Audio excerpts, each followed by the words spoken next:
Bonjour, bonjour, chers parents, mesdames et messieurs, chers amis.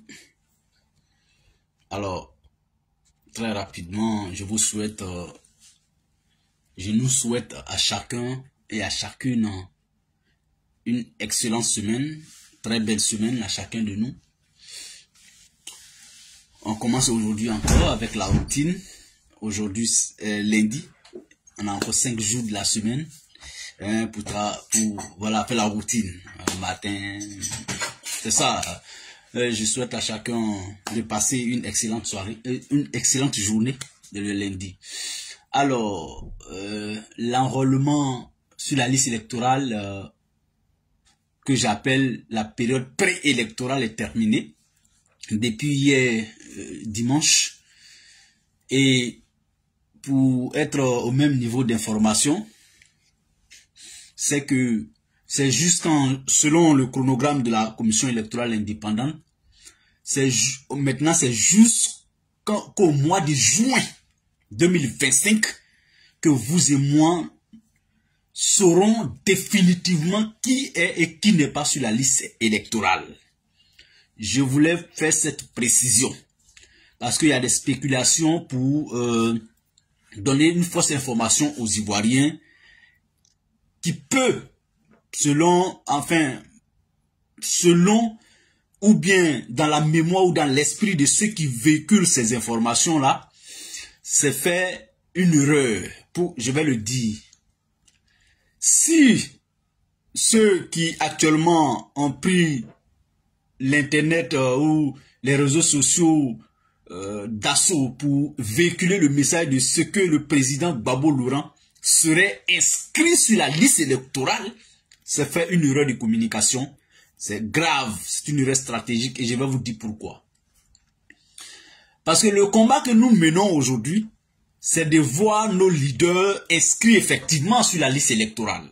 Mais ils ne le sont pas encore. Si déjà, nous-mêmes, on commence à dire aux uns aux autres, le président Gbagbo est sur la liste électorale, voilà, et ceci et cela, alors que c'est pas vrai. Mais on va jouer le jeu du régime. Ils vont dire, bon, ils vont plus nous emmerder jusqu'en juin pour se rendre compte qu'ils ne sont pas sur la liste électorale. Et pourtant, on a maintenant jusqu'au mois de juin pour accentuer cette pression-là, pour que lors de l'affichage de la liste électorale définitive, on y voit figurer les noms des présidents Soro Guillaume et Gbagbo Laurent. C'est pourquoi j'ai dit c'est une mauvaise stratégie de communication. J'ai dit sur un panel hier, j'ai dit écoutez, on peut aller se faire enrôler. La commission électorale ne va pas te refuser d'accéder à un centre d'enrôlement. Tu vas avec les pièces demandées. La commission électorale va te faire enrôler.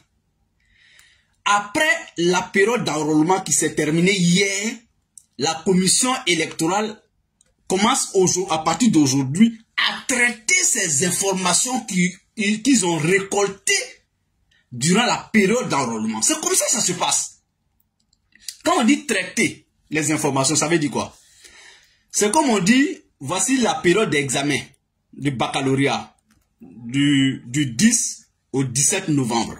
Donc, jusqu'à hier, le résultat, les examens sont terminés. À partir d'aujourd'hui, lundi, les feuilles d'examen, les copies vont passer à la période de correction. C'est ça qu'on appelle traitement des informations qu'on a collectées pendant l'examen. L'enrôlement est une phase d'examen. Chacun va pour s'inscrire pour l'examen, pour composer. Mais tout le monde ne gagne pas l'examen. À quel moment on sait que je viens de gagner ou bien je viens de faire un échec à l'examen? C'est après le traitement des informations collectées lors de l'examen qu'on affiche la liste définitive de ceux qui sont admis à l'examen. C'est la même chose qu'il faut comprendre. Quand la commission électorale finit de récolter, de collecter les informations pendant l'enrôlement. Elle a fini hier. À partir de ce matin du lundi, selon leur programme, hein, ils vont commencer maintenant à traiter toutes les informations qu'ils ont eu à collecter. Ils vont commencer à faire le tri. Lui là, il est admissible. Lui là, il est admissible. Je dis bien admissible. Je n'ai même pas dit admis. J'ai dit admissible. Je vais vous dire pourquoi je n'ai pas dit d'abord admis. Quand il commence à traiter, il voit, bon, lui là, c'est bizarre, non, il répond pas aux critères, machin, on l'exclut. Lui là, il répond oui, on le maintient. Lui là, il est venu se faire enrôler, sachant qu'il n'est pas dedans. Bon, pour l'instant, il n'est pas dedans. Ah, lui là, c'est vrai qu'il n'était pas dedans, mais sa situation a changé. Maintenant, il est dedans, on le maintient. C'est ça qu'on appelle la période de correction. Autrement dit, la période de traitement des informations. À l'issue de cette période, la commission électorale indépendante va afficher ce qu'on va appeler une liste provisoire. Donc, ceux qui sont susceptibles d'être retenus sur la liste électorale définitive, eux se trouveront tous sur cette liste provisoire. Et quand on va afficher cette liste provisoire, il y aura des réclamations. C'est ça qu'on appelle la période de prétentieux. Contentieux, pardon. Qu'est-ce que je veux dire? Comme j'ai dit, préélectoral. C'est cette période-là, à partir de l'affichage de la liste provisoire, pour dire, bon, allez-y, vous regardez cette liste. Toi qui t'es fait enrôler, va, tu regardes cette liste provisoire. Est-ce que mon nom y figure? Oui, mon nom y figure. Donc, je n'ai plus rien à faire. Mais attention, il peut se trouver que quelqu'un, quelque part là-bas, vienne à la commission électorale pour dire, j'ai vu un nom sur la liste provisoire, il ne doit pas y figurer. Voici les preuves qu'il ne doit pas y figurer. À ce moment-là, la commission électorale reprend encore le traitement de l'information liée à cette personne-là. Pendant la période de contentieux. À l'issue de cette période de contentieux, la commission électorale indépendante va afficher maintenant la liste définitive que j'appelle la liste des admis sur la liste électorale. C'est à partir de cet instant-là que tu dis, tu sautes comme si tu as eu un bac pour dire je viens d'être admis définitivement sur la liste électorale. Pourquoi je fais cet exercice et j'explique ça comme ça pour ceux qui ont vraiment bien compris la logique et comment ça se passe. Et ce n'est pas extraordinaire. C'est comme quand on passe un examen, souvent même quand on affiche la liste de ceux qui sont admis à l'examen, il y a même des revendications, des réclamations. Ah, voici, il y a une erreur sur ma collante, je devrais être admis, mais mon nom n'a pas figuré sur la liste, voici, j'ai fait réclamation. Et quand tu envoies cette réclamation à l'organe qui s'est chargé des examens, cet organe-là va traiter encore ta réclamation. Si elle est fondée, tu vas avoir le bac. C'est la même chose qu'on fait pendant l'enrôlement. L'enrôlement, c'est la période de l'examen. Le traitement des données, c'est la période de la correction des copies d'examen. L'affichage de la liste provisoire, c'est la proclamation. Pour ceux qui ont fait par exemple un BTS, un brevet de technicien supérieur. Il y a ce qu'on appelle la liste des admissibles. Donc on va appeler ça, tu as eu le BTS de façon provisoire d'abord. Ta joie est à moitié. Mais tant que tu n'as pas fait un stage pour soutenir et un jury va encore certifier ton admission, tu restes toujours admissible au BTS et non admis au BTS. C'est quand tu finis de faire un stage pour soutenir ton BTS et que tu t'en vas, tu fais une soutenance devant un jury composé de plusieurs membres et que ce jury estime que tu as la qualification maintenant d'avoir un BTS, on te dit tu es admis au BTS. C'est la même chose. Donc, Pour finir, j'interpelle ceux qui pensent qu'ils font bien. Ils ne le font pas bien. Maintenons la pression pour que nos leaders soient inscrits sur la liste électorale. Maintenons cette pression-là. Mais si on fait l'erreur de véhiculer le message, oui, Gbagbo est inscrit, Gbagbo est inscrit, Gbagbo est inscrit, c'est une erreur. On va lâcher le combat. Et en juin 2025, lors de l'affichage de la liste définitive, je touche du bois, si leurs noms ne sont pas dedans, on n'a plus, entre juin et octobre 2025, on n'a plus de temps. Parce que à partir de juin, août déjà, vous allez voir que les candidatures pour la présidentielle de 2025 s'ouvriront. On aura quel temps entre ces deux périodes-là de faire un bon combat pour obtenir gain de cause pour l'inscription de Gbagbo sur la liste électorale. Pour l'instant, je ne parle pas de Soro parce que les Soroistes n'ont jamais dit que Soro est sur la liste électorale. Il n'est pas dessus. Donc nous, on maintient notre combat. La preuve, c'est que le samedi prochain, le 23, le samedi 23, nous serons à Bruxelles devant le Parlement européen pour revendiquer ça. Mais si déjà on se blague maintenant, c'est qu'il n'y a plus de raison pour se battre. Puisque nous-mêmes on dit déjà qu'ils sont inscrits. J'interpelle les pro-Gbagbo. C'est un faux combat, c'est un faux message. C'est une fausse stratégie de communication. Ne nous blaguons pas. Je viens de vous expliquer comment ça se passe. Mais si d'autres ont d'autres explications pour vous convaincre, tant mieux pour vous. En tout cas, moi voilà ce que je sais. Et ce n'est pas aujourd'hui que c'est comme ça. C'est depuis lors. C'est comme ça se passe.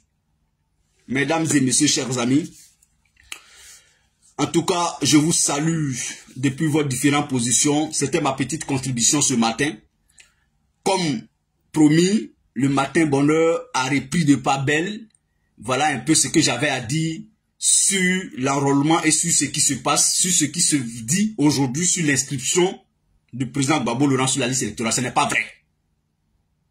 Portez-vous bien. On se reverra demain avec le même plaisir, le même sourire, la même énergie. Portez-vous bien. Merci Djokok, merci Daouda Nzaro Ouattara, merci à tous ceux qui ont suivi, merci à tous ceux qui nous prendront plus tard en marche. Au revoir et à très bientôt. Merci. On vient de voir dans cette vidéo les Miss France qui ont fait leur arrivée en Côte d'Ivoire. Ce que vous ne connaissez peut-être pas, c'est que le séjour de ces Miss est pris à 100% en charge par l'État de Côte d'Ivoire. C'est l'État de Côte d'Ivoire qui va gérer tous les frais.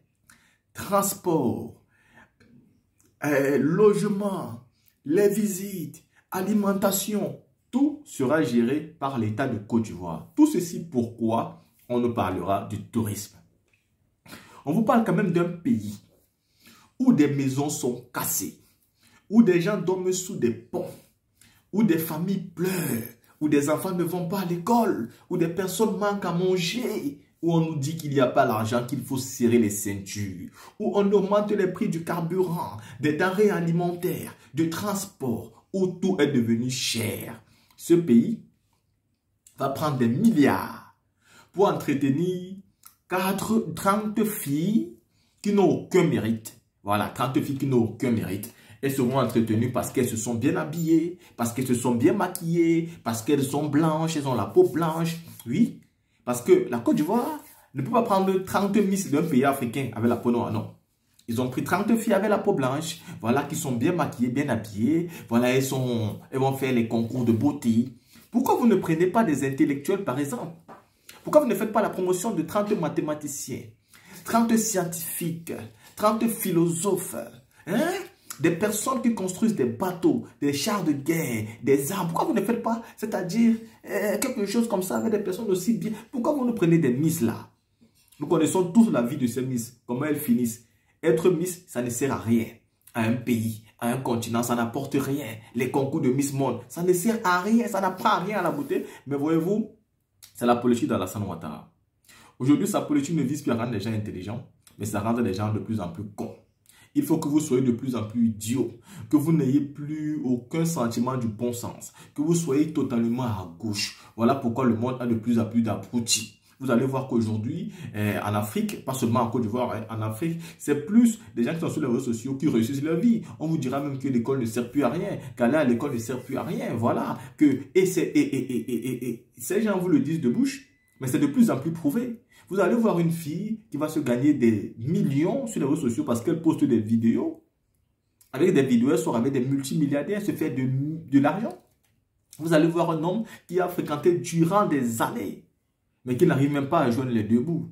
Parce qu'aujourd'hui, il n'y a plus de valeur dans l'école. C'est ça la politique africaine, et même pas seulement africaine, même mondiale. Et Alassane Ouattara l'a senti plus que tout le monde. Voilà pourquoi il fait la promotion des Miss, où l'État de Côte d'Ivoire va tout payer. Et pourtant, il y a les Ivoiriens qui pleurent de famine. Il y a les mamans qui n'ont pas mangé. Il y a des mamans qui souffrent. Et lui va prendre l'argent des Ivoiriens. Au lieu de partager ça aux Ivoiriens, il va donner ça aux Miss. Et il y a des gens qui nous disent, ne parlez pas de ça. On s'en fout de ça. Ça va vous aider en quoi? Ça va aider la Côte d'Ivoire en quoi? Ouattara, ce monsieur, il ne va jamais cesser de nous surprendre. Et à côté, vous avez écouté ici la vidéo de l'Océnie Kibafouré. Il a totalement raison. Le nom du président Laurent Gbagbo n'est pas encore dans la liste. Ne soyons donc pas dans l'amalgame. Ne commençons pas à dire que son nom est dans la liste.